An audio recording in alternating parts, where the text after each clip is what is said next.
പ്രതിപക്ഷ നേതാവ് V D സതീശന് ഹൈക്കോടതിയിൽ നിന്ന് നല്ല ഒന്നാന്തരം ഒരു കിഴുക്ക് കിട്ടിയിരിക്കുകയാണ്. ഹൈക്കോടതി തന്നെ പ്രതിപക്ഷ നേതാവ് ചോദിച്ചിരിക്കുകയാണ്, ഇത് പബ്ലിക് ഇൻട്രസ്റ്റ് ലിറ്റിഗേഷൻ ആണോ അത് പബ്ലിസിറ്റി ഇൻട്രസ്റ്റ് ലിറ്റിഗേഷൻ ആണെന്ന്, പബ്ലിസിറ്റി സ്റ്റണ്ട് ആണോ എന്ന്. PILന്റെ ഫുൾ ഫോം വരെ മാറ്റിയിട്ട് കോടതി ചോദിച്ചിരിക്കുകയാണ്, ഇതൊരു പബ്ലിസിറ്റി സ്റ്റണ്ട് ആണെന്ന്. അത്രമാത്രം ശക്തമായിട്ടാണ് ഹൈക്കോടതി പ്രതിപക്ഷ നേതാവിനെതിരെ നിരീക്ഷണങ്ങൾ നടത്തിയത്. ഇതിൻ്റെ ഇമ്പാക്റ്റ്, ഈ നിരീക്ഷണങ്ങളുടെ ഇമ്പാക്റ്റ് അതിനുശേഷം ഇന്നലെ വൈകുന്നേരം പ്രതിപക്ഷ നേതാവ് നടത്തിയ വാർത്താ സമ്മേളനത്തിൽ വ്യക്തമായിട്ട് നമുക്ക് ഫീൽ ആവുന്നുണ്ടായിരുന്നു. പ്രതിപക്ഷ നേതാവിന് അത് നന്നായിട്ട് കൊണ്ടുവന്ന് നമുക്ക് മനസ്സിലാവുന്ന രീതിയിലായിരുന്നു അദ്ദേഹത്തിൻ്റെ വാർത്താ സമ്മേളനം. അദ്ദേഹത്തിൻ്റെ വാക്കുകളിനകത്ത് അത് വ്യക്തമായി തന്നെ ഉണ്ടായിരുന്നു. എടുത്തു പറഞ്ഞ കാര്യം വെച്ചാൽ, ഇതിപ്പോൾ സംസ്ഥാനത്തെ മുഖ്യമന്ത്രിക്കെതിരായിട്ട് ഒരു നിരീക്ഷണം വന്നായിരുന്നെങ്കിൽ പ്രതിപക്ഷ നേതാവ് ഇപ്പോൾ മലം മറിച്ചേനെ. സംസ്ഥാനം ഇളക്കി മറിക്കുന്ന രീതിയിൽ സമരങ്ങൾക്ക് വേണമെങ്കിൽ ആഹ്വാനം നടത്തേണ്ടത്. പക്ഷേ സ്വന്തമായിട്ട് സംഭവം വന്നപ്പോഴത്തേക്കും, തനിക്കെതിരായിട്ട് വന്നപ്പോഴത്തേക്കും പ്രതിപക്ഷ നേതാവ് ശാന്തനാണ്, സമാധാനമാണ്, പീസ്ഫുള്ളാണ്. പക്ഷേ അതിനെക്കുറിച്ച് രാഷ്ട്രീയ നിരീക്ഷകനായ പ്രേംകുമാർ ഒരു കുറിപ്പ് എഴുതിയിട്ടുണ്ട്, രസകരമായ ഒരു കുറിപ്പ്. ആ കുറിപ്പ് വായിക്കേണ്ടതാണ്. അതിൽ പ്രേംകുമാർ പറയുന്ന കാര്യം ഇങ്ങനെയാണ്: K-Phone-നെതിരെ VD വക കേസിൽ കേരള സർക്കാർ മുതൽ CBI വരെ 17 പേരാണ് എതിർകക്ഷികൾ. ആദരണീയനായ പറവൂരംഗത്തിൻ്റെ സൂക്കേട് ആദ്യ അവസാനം ക്ലിയറാണ്. K-Phone പദ്ധതി ഇനിയെങ്കിലും ഒന്ന് പൊളിക്കണം. എന്നാലും കോടതി ഡയലോഗ് ഒന്ന് നോക്കി പോവാം, ഫുള്ള് കോമഡിയാണ്. VD demand number 1, K-Phone tender നടപടികളെപ്പറ്റി ഇപ്പോൾ തന്നെ CBI അന്വേഷണം വേണം.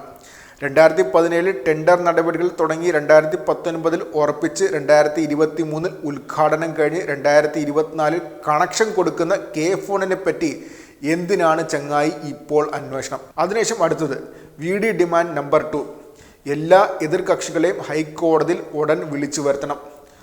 അങ്ങനെയാണ് പതിവ്. ഈ കേസിൽ സൗകര്യപ്പെടില്ല സതീശ. അതിനുശേഷം VD വെളിപ്പെടുത്തൽ നമ്പർ 3, ഞെട്ടിക്കുന്ന ചില രേഖകൾ എൻ്റെ കയ്യിലുണ്ട് കേട്ടോ, എന്നാൽ അതൊന്ന് കാണിച്ചു തന്നൂടെ ചങ്ങായി. അപ്പോൾ VD വെറും ഡയലോഗ്, ഇല്ലില്ല ഇതിപ്പോൾ തരാൻ പറ്റൂല സാർ, സർക്കാർ അത് തന്നിട്ടില്ല. നിങ്ങളൊരു പ്രതിപക്ഷ നേതാവാണ്, വെറുതെ ഡയലോഗ് അടിക്കരുത് കേട്ടോ. VD വെളിപ്പെടുത്തൽ നമ്പർ 5, ലോകായുക്തയ്ക്ക് പരാതി കൊടുക്കായിരുന്നു, പക്ഷേ കൊടുക്കാൻ പറ്റില്ല. എന്താച്ചാ അവർ ഈ പണിക്ക് കൊള്ളില്ല എന്നാണ് എൻ്റെ തോന്നൽ. ലോകായുക്ത പോലുള്ള സാധനങ്ങളെപ്പറ്റി ഇമ്മാതിരി ഡയലോഗ് മേലാൽ പറഞ്ഞാൽ സതീശ ഇഞ്ഞ് വിവരമറിയും കേട്ടോ. ഇതൊന്നും പോരാഞ്ഞാണ് കോടതിയുടെ തക്ക് ചോദ്യം. അല്ല ചങ്ങായി, ഇത് പബ്ലിക് ഇൻട്രസ്റ്റ് കേസാണോ പബ്ലിസിറ്റി ഇൻട്രസ്റ്റ് കേസാണോ? എന്ത് വിധി ഇത്? ഇത്രയും പറഞ്ഞാണ് പ്രേംകുമാർ തൻ്റെ പോസ്റ്റ് അവസാനിപ്പിക്കുന്നത്. അതിൽ പറഞ്ഞ പോലെ ഏറ്റവും അവസാനത്തെ വേർഡ് പോലെ എന്ത് വിധി ഇത്? പ്രതിപക്ഷ നേതാവിൻ്റെ വിധിയെന്ന് എടുത്തന്നെ പറയേണ്ടിയിരിക്കുന്നു. കാരണം വെച്ചാൽ പ്രതിപക്ഷ നേതാവിനെ കൃത്യമായിട്ട് കോടതി കണക്കിന് ശകാരിച്ചു എന്ന് വേണം തന്നെ പറയാം. എന്തിനു വേണ്ടിയാണ് ഈ കേസ് എന്ന രീതി തന്നെയാണ് ചോദിച്ചത്. ഇതുമായിട്ട് ഇങ്ങനെ മുന്നോട്ട് പോവുകയാണെങ്കിൽ വേണമെങ്കിൽ കേസ് തള്ളിപ്പോകാനുള്ള സാധ്യതയുമുണ്ട്. അങ്ങനെയാണ് കാര്യങ്ങൾ മുന്നോട്ട് പോയിക്കൊണ്ടിരിക്കുന്നത്. കാര്യമായിട്ട് ഒന്നും കൊടുക്കാൻ പ്രതിപക്ഷ നേതാവിന് ഇതുവരെ സാധിച്ചില്ല. മാത്രമല്ല CAG റിപ്പോർട്ട് വന്നാൽ മാത്രമേ തെളിവ് വരത്തുള്ള രീതിയിലാണ് പ്രതിപക്ഷ നേതാവിൻ്റെ അഭിഭാഷകൻ കോടതിയിൽ പറഞ്ഞത്. അപ്പോൾ CAG റിപ്പോർട്ട് വന്നിട്ട് പോരെ കേസ് എന്ന് കോടതി തിരിച്ച് ചോദിക്കുകയും ചെയ്തിട്ടുണ്ട്. മാത്രമല്ല ലോകായുക്തയെ അപമാനിക്കുന്ന രീതിയിലുള്ള പ്രതികരണമാണ് പ്രതിപക്ഷ നേതാവിൻ്റെ ഭാഗത്തുണ്ടായത്.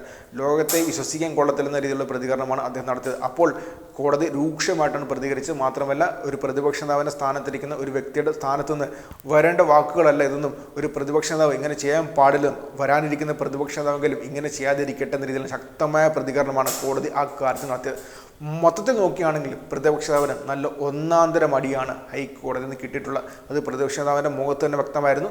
അത് വ്യക്തമാക്കുന്ന പത്രസമ്മേളനം കഴിഞ്ഞ ദിവസം നമ്മൾ കാണുകയും അതിനെക്കുറിച്ച് പ്രസ് TV ഒരു വാർത്ത കൊടുക്കുകയും ചെയ്തിട്ടുണ്ട്. പക്ഷേ പ്രതിപക്ഷ നേതാവിന് നല്ല ഒന്നാന്തരം അടി കിട്ടിയിരിക്കുകയാണ്. അതിൽ നിന്ന് പ്രതിപക്ഷ നേതാവ് പഠിക്കുമെന്ന് നമുക്ക് പ്രതീക്ഷിക്കാം.